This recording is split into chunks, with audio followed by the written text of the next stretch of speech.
Chères auditrices, chers auditeurs, bonsoir. Et bonsoir, chère Paulette. Bonsoir, cher Paul-Henri. Que 1950 soit pour chacun de vous une année heureuse et vous apporte bonheur et sérénité.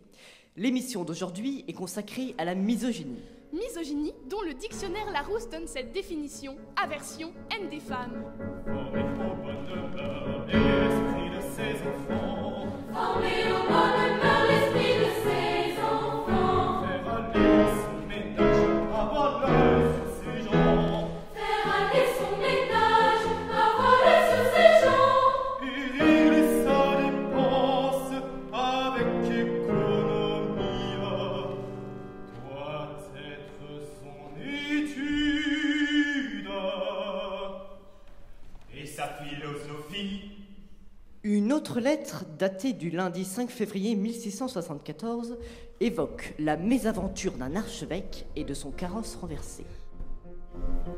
L'archevêque de Reims revenait hier, fort vite, de Saint-Germain. C'était comme un tourbillon. S'il se croit grand seigneur, ces gens le croient encore plus que lui. Le XVIIIe siècle, donc, fut, jusqu'à la Révolution française, le siècle d'or des salons littéraires qu'animaient avec talent des femmes brillantes et cultivées, et que fréquentaient assidûment les plus beaux esprits du temps.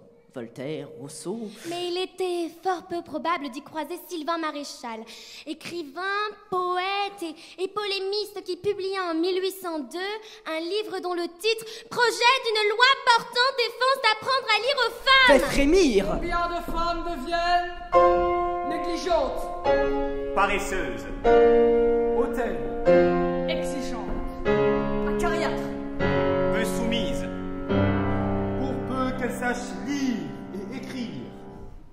considérant que la place d'une femme n'est point sur les bancs d'une école, comme il s'est vu plus d'une fois en Italie. considérant que depuis que l'on rencontre dans toutes les professions des femmes qui savent lire, Considérant que depuis que l'on rencontre dans toutes les professions des femmes qui savent lire,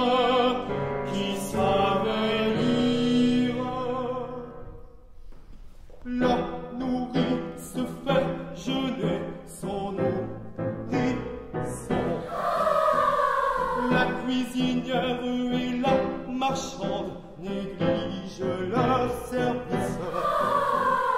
Et la coiffeuse discrète brûle les blonds cheveux de la dame. Et la droguiste et la garde malade font mourir la malade. Faisons connaissance avec Germaine de Staël. Philosophe, attentive aux mouvements politiques et à l'évolution de la société, Ses livres, ses opinions, sa personne même lui valurent haine et mépris tout au long de son existence. Avant d'aller plus loin, l'on demanderait peut-être une définition du bonheur. Une définition du bonheur. Du bonheur. Le bonheur tel qu'on le souhaite est la réunion de tous les contraires. Dans les temps de révolution,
Né en 1748, Olympe de Gouges, figure majeure de la Révolution française, fut longtemps oubliée par l'histoire et les historiens.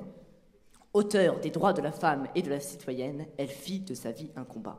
À toutes les femmes de génie, Beauvoir, Dolto, Marie Curie, et à chacune d'entre nous qui œuvre un monde moins fou, un monde acceptant simplement que les femmes soient libres de laisser s'exprimer leur talent. Femme, femme, réveille-toi. Femme, femme, reconnais tes droits. Femme, femme, réveille-toi et reconnais tes droits. Femme, femme, garde la foi. Femme, femme, tu pourras être toi. Femme, femme, à force de combat, tu peux changer les lois.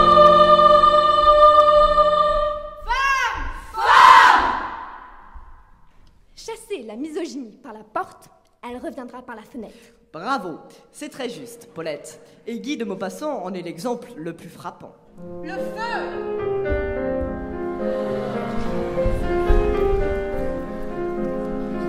L'eau! La terre!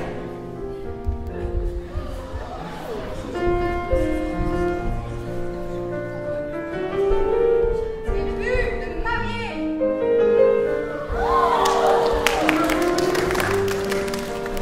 Paris qui en avait assez des mensonges officiels se leva. Alors, comme on criait au 4 septembre, vive la République, on cria au 31 octobre, vive la Commune.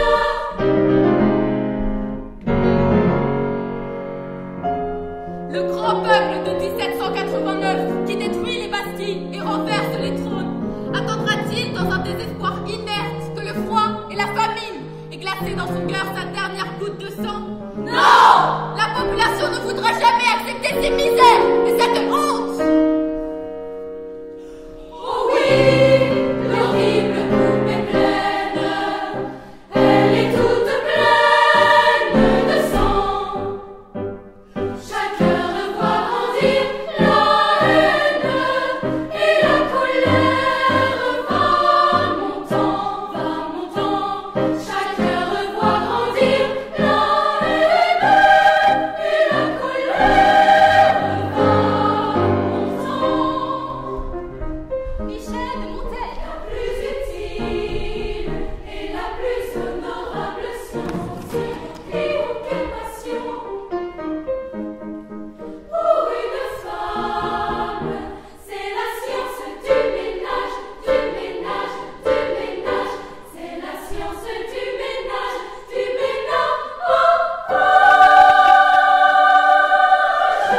Une femme inconstante. Une femme inconstante, et celle qui n'aime plus. Une femme légère, et celle qui déjà en aime un autre. Une femme volage, et celle qui ne sait si elle aime et ce qu'elle aime. Une femme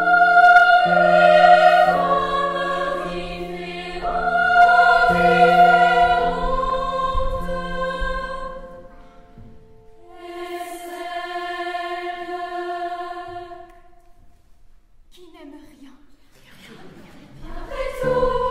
Après tout, ce qui rend les hommes misogynes, ce sont les femmes. 1953 sera l'année des mamans, des grands-mamans et des épouses, car les heures passées en tâches ménagères donneront place à des moments de détente et de loisirs. grâce à des fées bienveillantes qui ont pour nom bouilloire électrique, fer à repasser à la vapeur, machine à laver le linge et la cocotte minute.